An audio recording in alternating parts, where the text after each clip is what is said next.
Dans cette émission, Mathieu Bock-Côté revient sur ce qu'il appelle le « moment conservateur », une période où les idées de la droite, identité, nation, autorité, critique du multiculturalisme et du progressisme, se sont imposées dans le débat public sans réussir à déboucher sur une véritable victoire politique durable. L'entretien analyse les divisions internes de la droite, l'impact du macronisme, la montée des populismes et la difficulté pour le conservatisme de transformer une influence culturelle réelle en projet majoritaire. Une réflexion sur l'état du débat intellectuel et politique en France et en Occident. Bonjour Mathieu Bock-Côté. Bonjour. Pour faire la transition, peut-être une question d'ailleurs que vous abordez à la fin de votre nouveau livre.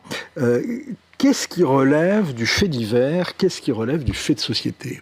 Alors, le fait de société, c'est on pourrait dire un rassemblement, une agrégation de faits divers qui portent une signification sociologique, qui disent quelque chose des tendances sociales lourdes. Donc, les faits divers, c'est ce qu'on pourrait appeler, je sais pas, ça peut être aussi tragique que un meurtre familial, mais qui n'a pas de connotation sociologique forte, ou un accident du quotidien, alors qu'un fait de société, c'est un fait qui, les uns et les autres mis ensemble, portent une signification qui disent quelque chose, je dirais, de l'état du monde, de la décomposition de l'ordre social, des mutations qui touchent une société. Et par ailleurs, avec une portée médiatique aujourd'hui, c'est-à-dire qu'une partie du système médiatique, devant par exemple la réalité de l'insécurité, a tout fait pour égarer. Pendant longtemps, on niait la question de l'insécurité. Le jour où il n'a plus été possible de nier la question de l'insécurité, on a préféré l'égrener en 1000 faits divers pour ne pas avoir justement à méditer sur la signification nouvelle de cette insécurité qui frappait les sociétés occidentales. Que vous inspirent les tirs au dîner des correspondants de la Maison-Blanche? Alors ça, j'excris ça presque dans la même logique. Vous savez, la tentation de la violence est au cœur de chaque société. La pulsion chaotique est au cœur de chaque société. Et toute société construit devant cette violence originelle, ce chaos originel, cherche à construire des digues pour contenir la tentation de la violence et la canaliser dans toute autre série d'autres domaines d'activité sociale, que ce soit l'art, la religion, la politique, l'économie, le sport. Mais de temps en temps, le système institutionnel et symbolique, le système normatif qui permettait de contenir la violence sans pour autant l'éradiquer, sans l'étouffer une fois pour toutes, parce que ça impliquerait d'étouffer la bête humaine, de temps en temps, ce système de digues, ce système de normes se disloque, s'effondre sous nos yeux, et dès lors, la pulsion chaotique revient dans nos sociétés. Et ce qu'on comprend du discours de celui qui aurait voulu être assassin dans tout cela, ce qu'on comprend, c'est qu'il ne voulait pas seulement s'en prendre au président américain, il voulait s'en prendre à l'ensemble des élites de sa société, avec la volonté presque de jeter sa société dans l'abîme. Et si on lit Roger Caillois, qui est un auteur pour qui j'ai la plus grande estime, Caillois nous dit « Toute société vit toujours avec la possibilité de l'hypnose de l'abîme, l'hypnose du vertige ». C'est-à-dire cette idée qu'on va tout balayer et on va ouvrir les portes des enfers en quelque sorte, parce qu'on a le désir, en fait, d'abattre tout ce qu'il y a, tout ce qui existe. Et j'ai l'impression, voyant pour ce qu'on sait pour l'instant de la psychologie de ce personnage, j'ai l'impression qu'on était devant une forme de personnage à la recherche du chaos, davantage que devant un idéologue militant. Est-ce que, justement, c'est pas la critique qu'on peut faire face à un certain populisme radical, c'est notamment la critique que fait Gianno De Empoli en parlant d'ingénieurs du chaos? Alors, ça dépend. Moi, je ferai une nuance. C'est-à-dire qu'on a aussi, dans nos sociétés, des systèmes institutionnels qui sont aujourd'hui, je ne dirais pas paralysés, mais je dirais qui sont faits pour étouffer la souveraineté populaire. Donc, à l'échelle de l'histoire, on pourrait dire que tout régime politique, tout système est appelé un jour à s'encrasser, à se surcharger d'intérêts, à se couper des profondeurs de la société. Et on pourrait dire que de ce point de vue, même le régime qui s'accorde le plus à nos préférences idéologiques finira un jour par être détestable. Toute caste trop longtemps au pouvoir devra un jour être balayée. Bon. Ensuite, je pense que dans le cas précis du monde occidental aujourd'hui, au-delà de la question des ingénieurs du chaos, ce que l'on voit, on voit des systèmes politiques qui voient des peuples insurgés aujourd'hui parce on leur a fait subir l'expérience de l'immigration massive, parce qu'ils subissent une insécurité qui n'est pas sans lien avec cela, parce qu'ils sont dépossédés souvent économiquement, c'est pas un détail, ils sont dépossédés démocratiquement, assurément, et dès lors cette insurrection populaire qui aurait pu passer, qui peut encore passer par des chemins démocratiques, donc soit par des partis dits populistes qui veulent remplacer une classe politique par une autre, ou plus largement par une volonté de réinvestir démocratiquement les grandes institutions par le référendum et ainsi de suite, là il y a une volonté de bloquer ce peuple insurgé, on cherche à le mater au nom de l'état de droit contre la démocratie. Vous réalisez un livre d'entretien sur votre parcours avec Laurent Dandrieux. Je tiens à signaler que d'ailleurs les questions sont de très haute tenue et donnent au dialogue une hauteur qui rend sa lecture très intéressante et très instructive. Je vous dis ça, franchement, c'est pas pour vous flatter, mais parce que quand j'ai vu arriver le livre, je me suis dit, déjà, un livre d'entretien, c'est toujours... il y en a certains qui sont il y en a peu qui sont réussis et beaucoup qui sont ratés. Et la deuxième chose, je me suis dit, bon, là, en plus, il vient d'écrire encore un livre, mais en fait, c'était en 2025, c'était en octobre. Et donc, franchement, sans doute, peut-être que ça sera un peu plus relâché que les précédents. Eh bien, pas du tout. Et ça, c'est grâce à vos réponses, Mathieu Bock-Côté, et c'est aussi, je tiens à le souligner, grâce aux questions et à l'intelligence de Laurent Dandrieux, à qui vous rendez hommage. J'en viens au titre. Est-ce qu'il faut penser que tout ira mal pour être de droite ? Non, je ne crois pas. Je pense que le point de départ pour la droite, c'est la conscience du péché originel.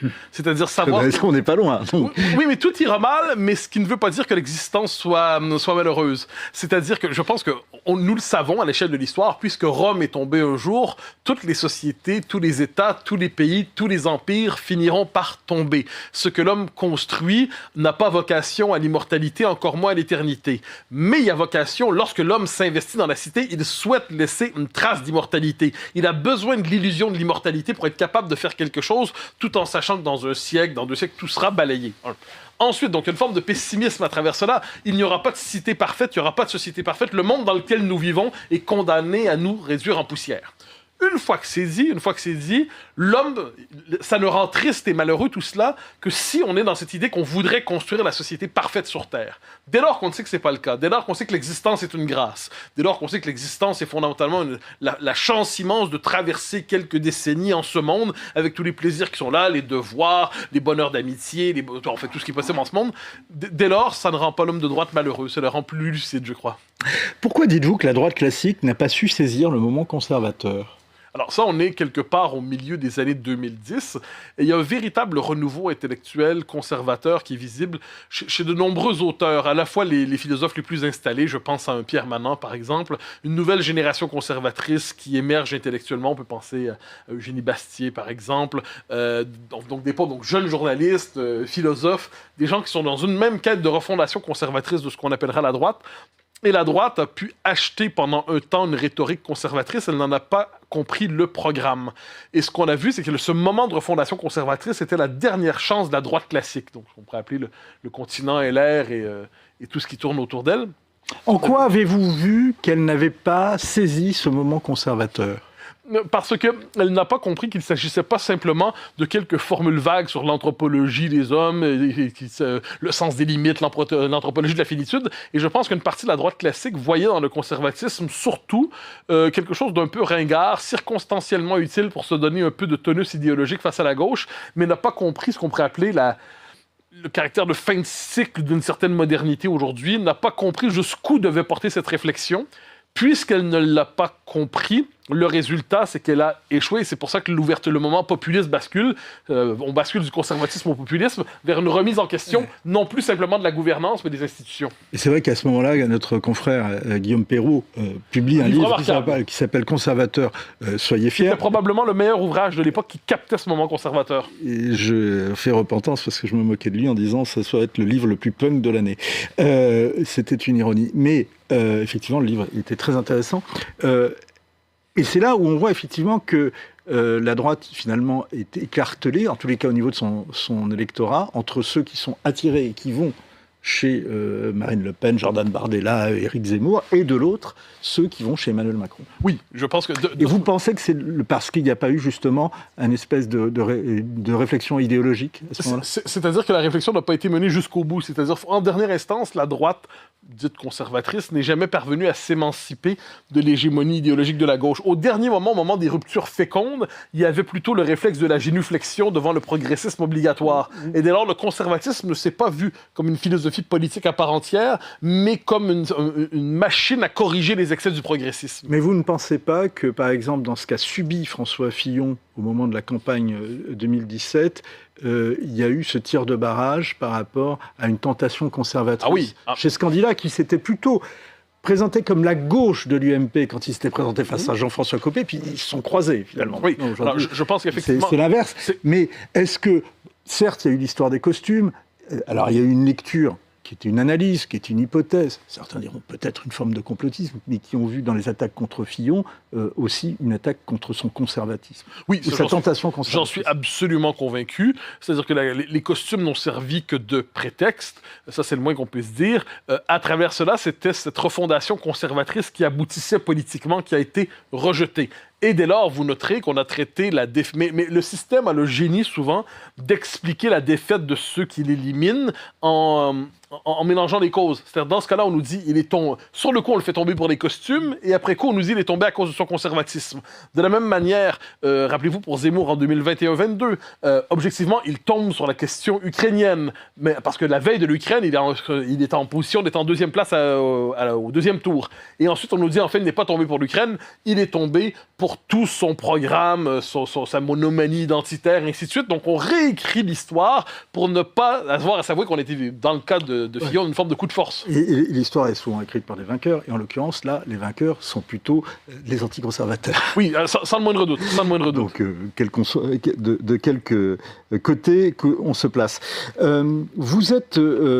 juste, peut-être une question, rapidement, Mathieu, mais vous revenez souvent, et notamment dans vos chroniques sur CNews, sur le fait que la droite, c'est à la fois ceux qui sont fondamentalement de droite et ceux qui sont les moins à gauche. Et oui, c'est la gauche qui définit souvent la droite. Mais est-ce que justement, c'était pas pour ça aussi que la droite LR, pour parler simple, n'a pas su avoir son moment conservateur, parce qu'elle agrège ces deux tendances qui sont peut-être, ne seraient-elles pas finalement de droite irréconciliables? Oui, mais je pense qu'il y a beaucoup de vrai là-dedans. C'est-à-dire qu'ils ne peuvent pas s'entendre fondamentalement parce qu'une partie de la droite ne rêve rien tant que d'être réhabilitée par la gauche. Et vous savez, vous connaissez ma formule en la matière, c'est-à-dire que la gauche s'autoproclame gauche et renvoie à droite tous ceux dont elle ne veut pas. Et dès lors, le centre... C'est le logique sinistriste défini par Albert Thibaudet dans les années 30. Oui, bien sûr, mais on n'en est jamais sorti. Et de ce point de vue, on pourrait dire que la gauche nomme centre-droit ceux qui sont globalement d'accord avec elle, mais qui veulent simplement que ça aille plus lentement. Elle nomme droite ceux qui sont en désaccord avec elle, mais qui acceptent de suivre le mouvement parce qu'ils sont dans une espèce d'esprit de troupeau.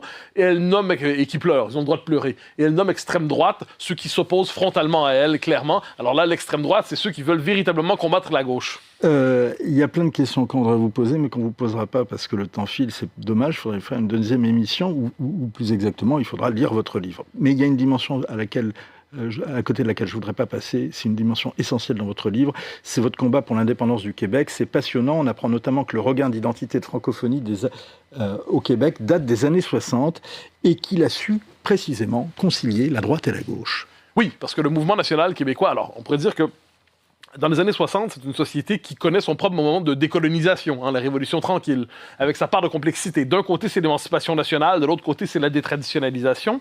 Mais le mouvement indépendantiste qui se fond, on pourrait dire 57, 60, mais surtout 67, 68, c'est un mouvement qui va rassembler la droite conservatrice, le centre-gauche technocratique, la gauche radicale, quelquefois socialisante, avec cette idée que l'indépendance est plus importante que tout. Et je pense que ça, c'est une forme de leçon québécoise. C'est-à-dire que dans les moments importants de restauration de la souveraineté ou de conquête de l'indépendance, les clivages idéologiques deviennent relativement secondaires. Évidemment, ça implique d'avoir un objectif rapide. C'est-à-dire, dans notre cas, c'était la possibilité imminente de l'indépendance. Nous avons échoué, ensuite on s'est redivisé. Mais aujourd'hui, se reconstruit le mouvement national au Québec aujourd'hui, et il se reconstruit dans un esprit de coalition. Est-ce que, justement, l'indépendance du Québec est inéluctable ou est-elle utopique ? Alors, je ne sais pas si elle est inéluctable, elle est absolument indispensable, elle n'est pas utopique. Mais vous savez, il est toujours possible pour un peuple de perdre, d'échouer. Mais lorsqu'il échoue, il en paie le prix.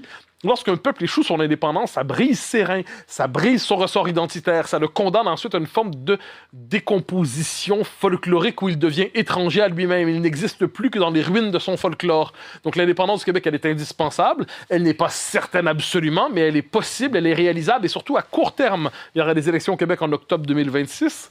Il y aura probablement un référendum dans les années qui vont suivre et ce sera le référendum probablement de la dernière chance pour permettre au peuple québécois d'accéder à la pleine indépendance. Quelle est la différence entre les Québécois et les Canadiens français?